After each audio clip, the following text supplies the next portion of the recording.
All right, joining me once again here on the Matthew Filipowicz Show is my friend Bryce Covert. Bryce is the economic policy editor at Think Progress, which you can find at thinkprogress.org. You can also find her on Twitter at Bryce Covert. Bryce, thank you so much for being on the show again. Thanks for having me on.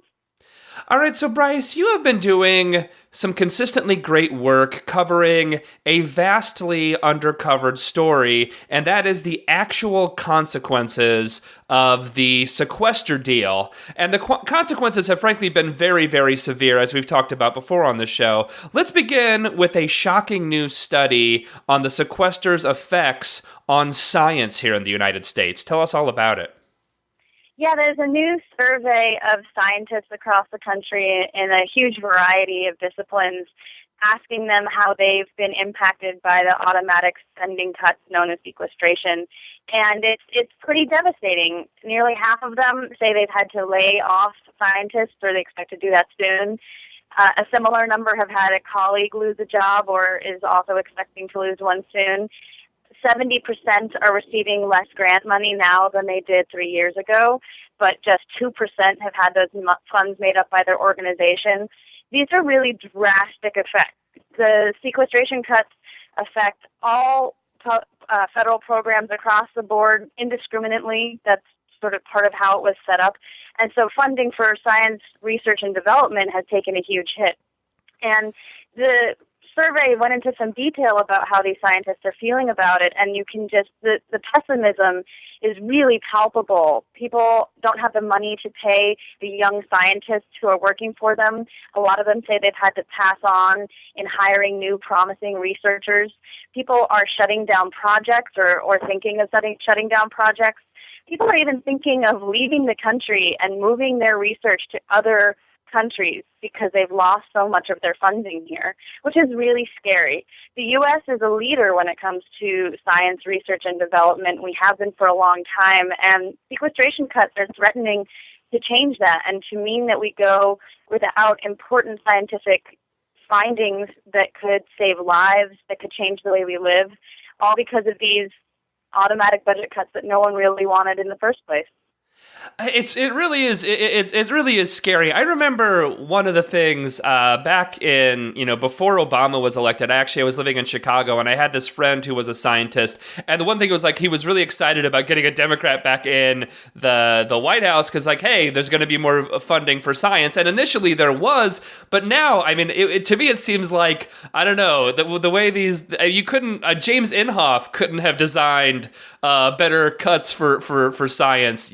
It's just so ridiculous. And the fact is, once getting these programs going and getting this research going, when these cuts happen, it's actually really hard, once these programs have to stop to actually get them going again. It actually is going to cost even more money to actually, if they do get going again, to start from ground zero instead of where they are currently in whatever whatever research they're doing. The consequences, are so vast of just about medicine, about technology. There's so much that we are shooting ourselves in the foot over just this stupid, blunt cut. It's really just infuriating.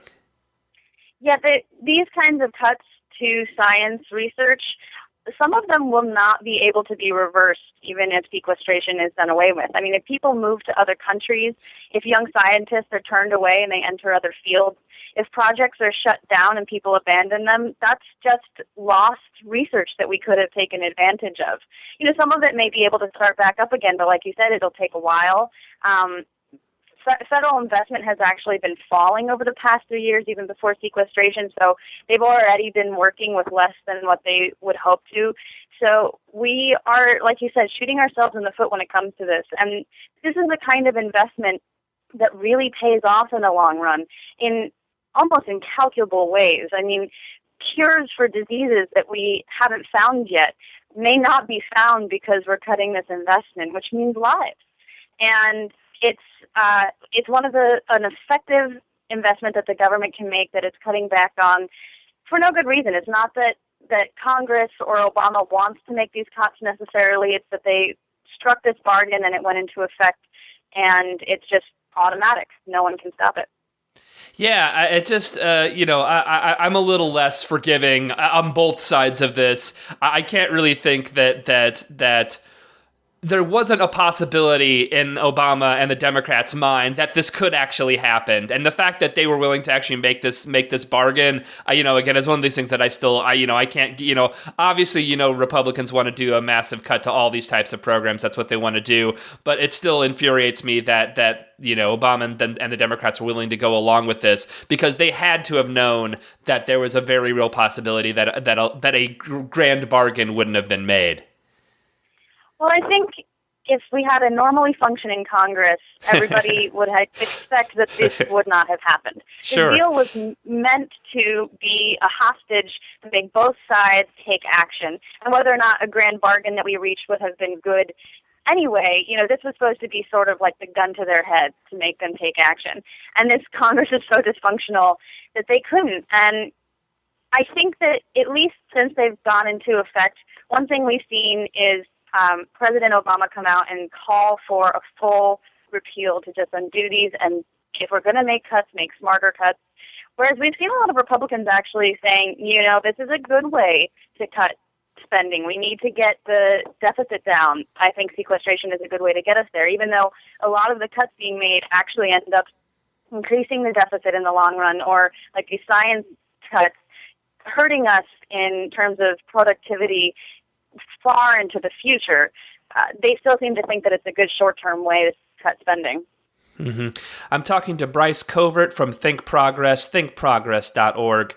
Let's move on to some of the other recent posts you've made on the effects of sequestration. And one of them that, again, is one that's just heartbreaking and again, just sabotaging our future, sabotaging our present as well. And that is Head Start cuts. It's devastating stuff. Tell us about that. Yeah, there was another survey that came out recently that gave us some concrete numbers about what sequestration is going to mean for Head Start in the coming school year. And 57,000 children are going to lose their slots. That's a lot of low-income preschoolers who will have nowhere to go in the coming school year.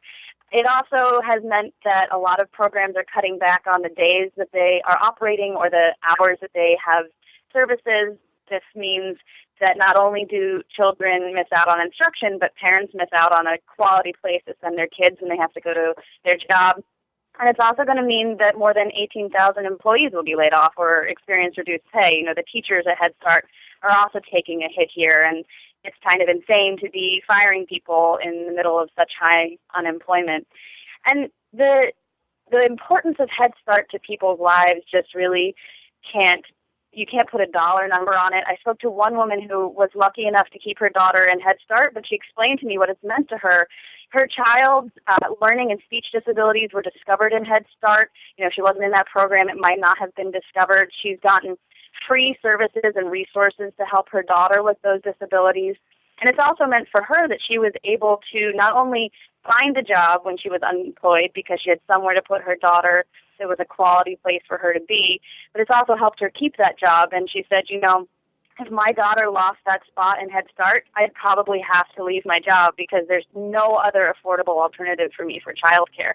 And a lot of the parents who have lost their slots are in the same exact position. We've heard reports of people who have literally quit their jobs because they lost their Head Start slot and have nowhere else to send their kids.